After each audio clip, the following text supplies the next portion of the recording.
In the heart of the Rhône Alps region of France, a military cemetery unlike any other is nestled in the rural countryside, the Senegalese Tata of Chasselay. Tata, which means plot of sacred land in Wolof, describes exactly what these grounds are.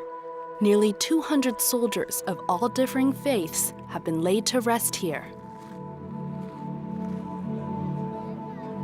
It's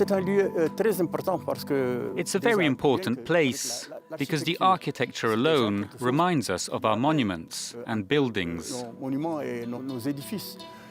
All of these names speak to me because they are names from home.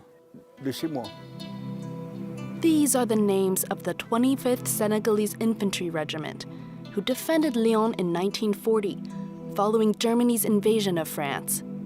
The men bravely stood their ground, delaying the invasion of enemy troops into the city on June 19th and 20th.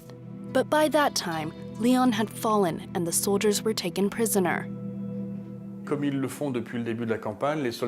As they had done since the beginning of the campaign, German soldiers separated the white and black soldiers.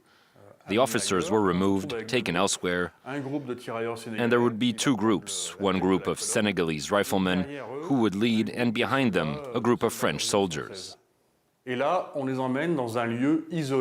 were taken to an isolated spot outside the village, where the German soldiers ordered them to go to a meadow. Once the African soldiers were in the field, German armored vehicles opened fire on them with machine guns, as well as individual soldiers firing with their own weapons, rifles, and so on.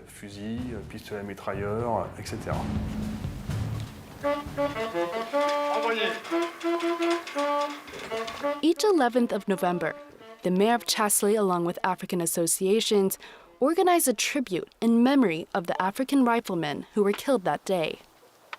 We are standing on the very spot where so many soldiers were tortured and murdered because they were black.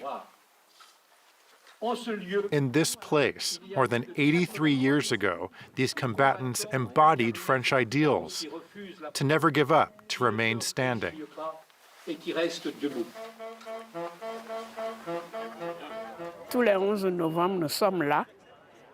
We're here every November 11th.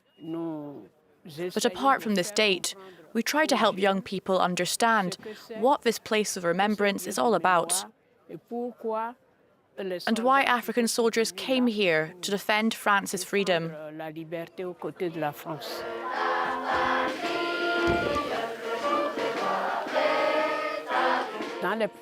In schools, this is not taught.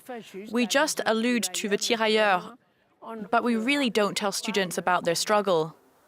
Tirailleurs were soldiers initially recruited from Senegal and French West Africa. After capture, they were often treated more harshly by the Germans compared to their white counterparts. Historians estimate that between 1,500 and 3,000 tirailleurs were ruthlessly executed in 1940. It was long thought that this massacre had been perpetrated by the SS. In fact, it wasn't. It was Wehrmacht soldiers, and we've been able to prove it thanks to the discovery in 2019 of photos taken by a German soldier that clearly identify the unit involved.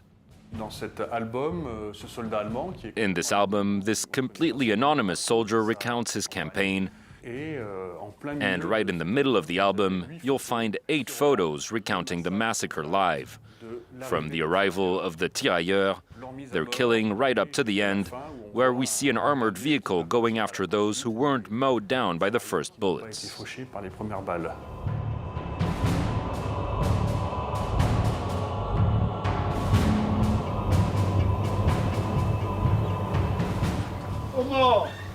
Among the families present at the ceremony were the descendants of Senegalese soldier Djibi Coulibaly. Today, they've come from the Paris region to pay their respects. This is the first time his family has visited his grave. He's my mother's father. I'm here to pay my respects at his grave. I'm here for my mom, too. She was able to find her grandfather's resting place thanks to Mémoire des Hommes, a website from the Ministry of Armed Forces. C'est important. Et ça m'a touchée là. It was a very important, a very beautiful ceremony, and the fact that we're paying tribute to them in this way shows that the town of Chasselay hasn't forgotten them. It's also an opportunity to tell my son about his great-great-grandfather. I want him to know his story and to be proud of it. Thanks to the Tata of Chasselay and those devoted to preserving the history of Senegalese soldiers, the legacy of these veterans will persist and be handed down from one generation to the next.